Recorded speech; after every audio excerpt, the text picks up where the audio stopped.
When you think of Amazon's Kindle, the first thing that would come to your minds is probably books. But for people like me who read more articles online than books, this ebook reader can be immensely useful too. After buying a Kindle Paperweight during Amazon's latest sale, I explored the possibility of using it as a read it later device, to catch up on articles and blog posts in my free time. Why Kindle? My reasoning behind buying a Kindle spawns from the fact that I spend over 10 hours a day staring at a bright, colorful screen, either my laptop or my phone. The Kindle's e-paper display is easier on the eyes than any typical screen. And it's a Retina display as well, with a pixel density of 300 ppi, so text will appear sharp.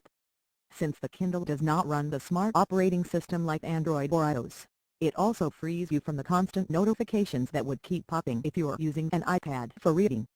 Even if you turn Do Not Disturb on, some self-discipline is required to try and keep from multitasking between your reading material and save, Twitter or any other app you use often. Lastly, thanks to the simple display and modest hardware, a Kindle when fully charged will keep running for days, or even weeks, between charges, while reading on your phone will only drain the forever depleting mobile battery. Kindles_screens.jpg Read it later at work.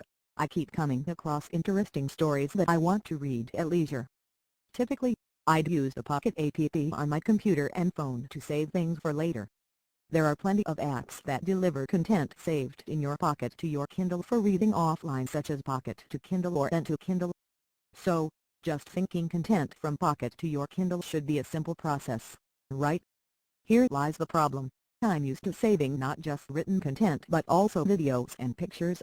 Heck, I even add websites and apps I want to check out later. Pocket can categorize the content we save into it as articles, videos and images, but I haven't found a single third-party Pocket to Kindle service that lets you send only articles and not everything that's saved.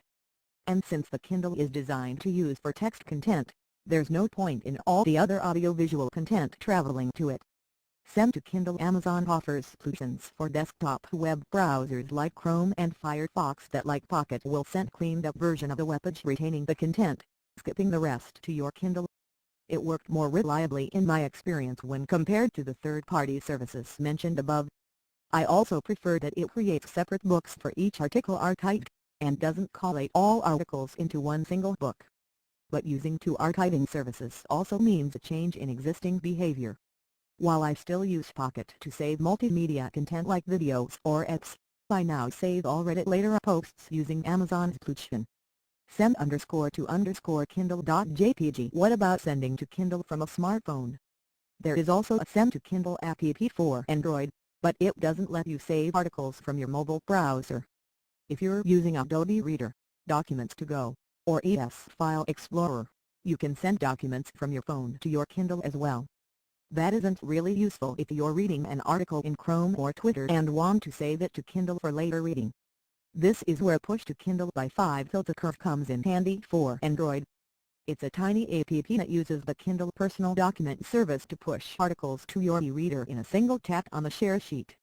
You can also use the same service to email documents to your Kindle, attach the PDF or Word file, and send it to your name@kindle.com email ID, and the attached file will be saved as an ebook to read at your leisure. The only downside is that every time you use this Amazon service, you get an email about it. That can be fixed by creating a filter in your email service that automatically makes these messages skip the inbox. Meanwhile, the Kindle app for iOS or Android can also be used to read the articles you're sending to your Kindle, if you want to. The app allows you to see the full list of articles you've sent, and you can then manually download and read the books, if you want to. Life would have been much simpler if Pocket and Kindle could officially work together, but I speculate there's some contractual limitation since Pocket officially supports Lively Book Reader Kobo. I could have just bought a Kobo instead of a Kindle, but its availability in India seems sparse. So just follow the tips we've listed instead, and enjoy reading when you're free. Rohan Narayan manages the content and product experience at Price Bob. He can be found on Twitter at @RZerohan, where he spends half of his time praising iOS and the other half ranting about it.